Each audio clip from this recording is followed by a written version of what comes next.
Si je vous dis que 75% des problèmes relationnels peuvent être expliqués par 4 styles d'attachement, et que je peux vous prouver lequel est le vôtre en analysant une seule situation de votre vie, vous restez.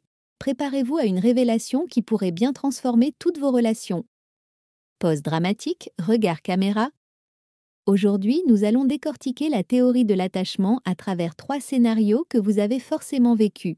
Ce voyage introspectif est une invitation à mieux vous comprendre, à apaiser vos relations et à cultiver une connexion plus profonde avec vous-même et les autres. À la fin de cette vidéo, vous saurez pourquoi certaines dynamiques relationnelles se répètent inlassablement dans votre vie. Vous découvrirez comment vos réactions instinctives dans ces situations quotidiennes sont de véritables clés pour décrypter votre style d'attachement. Et surtout, vous apprendrez comment transformer cette connaissance en un véritable super-pouvoir relationnel pour une vie plus sereine et épanouie. Mais avant de plonger, dites-moi en commentaire, êtes-vous plutôt du genre à envoyer 10 messages quand on ne vous répond pas ou à disparaître complètement? Votre première intuition est souvent la bonne. Comprendre ces schémas est le premier pas vers la guérison et l'épanouissement.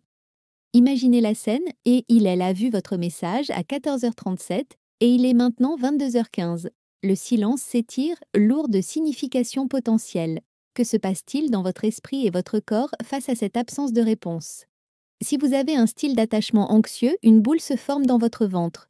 Vous avez déjà écrit et effacé 3 brouillons de messages, chacun plus interrogatif que le précédent. Votre esprit analyse frénétiquement ses stories Instagram, cherchant le moindre indice de son activité. Vous imaginez 47 scénarios catastrophes, du plus anodin au plus dramatique, craignant d'avoir dit ou fait quelque chose de mal.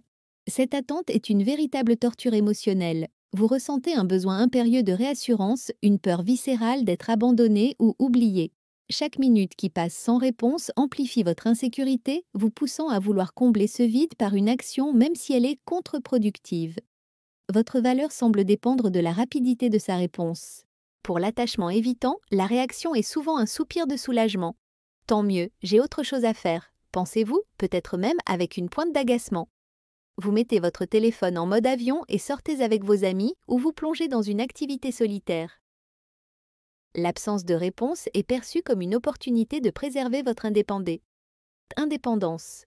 Vous évitez activement de vous sentir vulnérable ou dépendant de l'autre. Le silence est une confirmation que vous n'avez pas besoin de vous investir émotionnellement.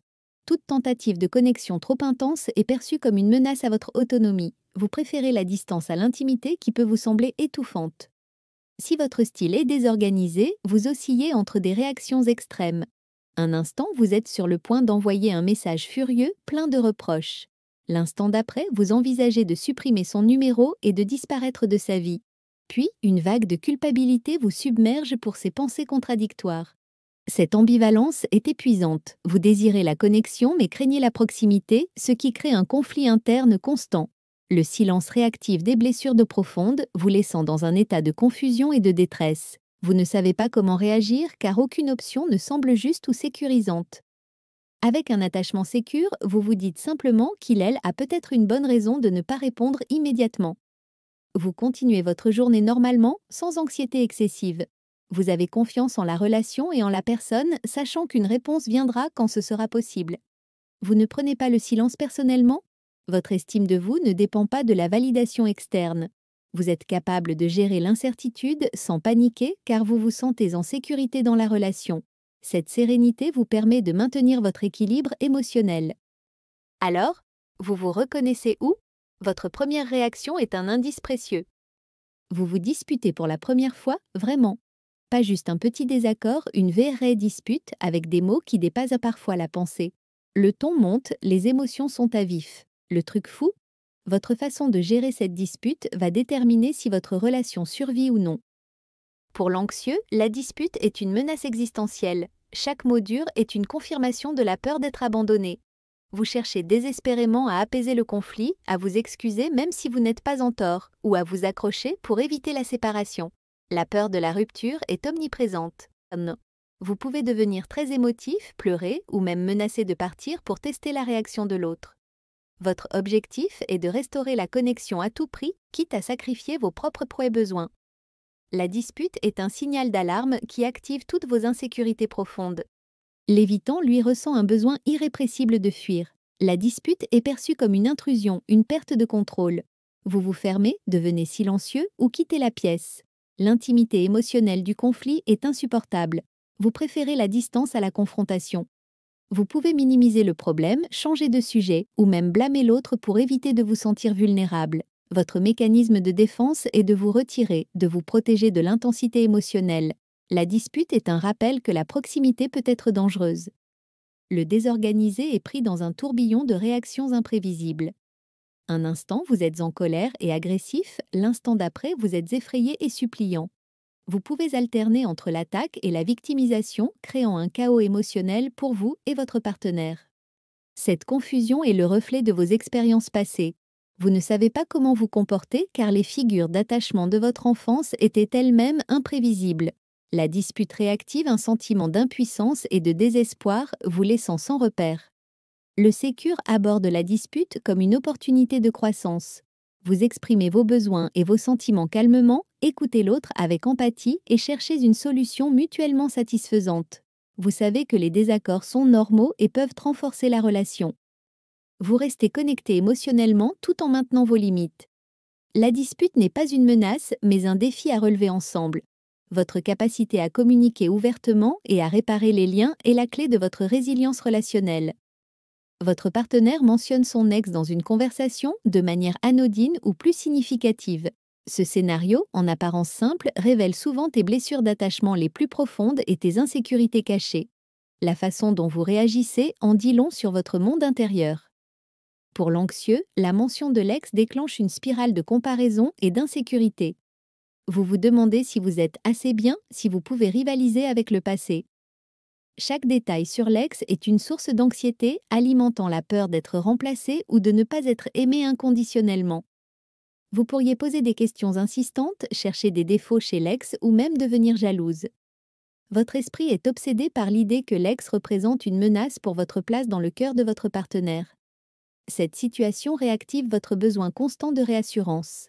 L'évitant affichera une indifférence apparente. Vous pourriez changer de sujet, écouter distraitement ou même faire semblant de ne pas avoir entendu. L'idée de discuter du passé émotionnel de votre partenaire est inconfortable car elle implique une intimité que vous préférez éviter. Vous ne voulez pas vous sentir menacé ou impliqué dans des drames passés.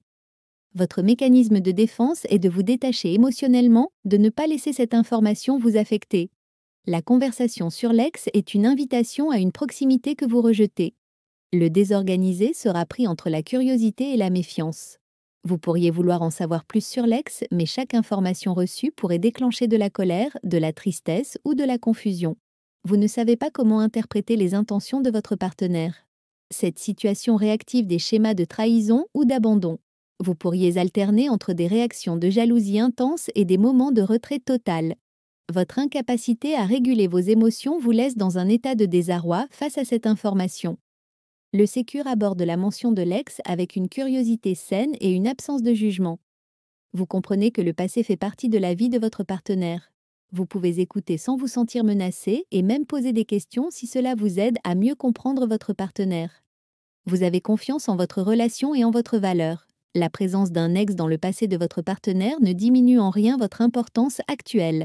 Cette situation est une opportunité de renforcer la transparence et la confiance mutuelle.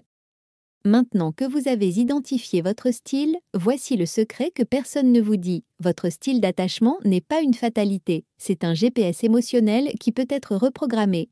Il est le fruit de vos expériences passées, mais il ne définit pas votre avenir. Vous avez le pouvoir de le transformer. Pour l'anxieux, apprenez à tolérer l'incertitude. Pratiquez la pleine conscience pour calmer votre esprit et vos émotions. Développez votre estime de vous en dehors de la validation de l'autre. Fixez des limites saines et communiquez vos besoins clairement sans exiger de réponse immédiate.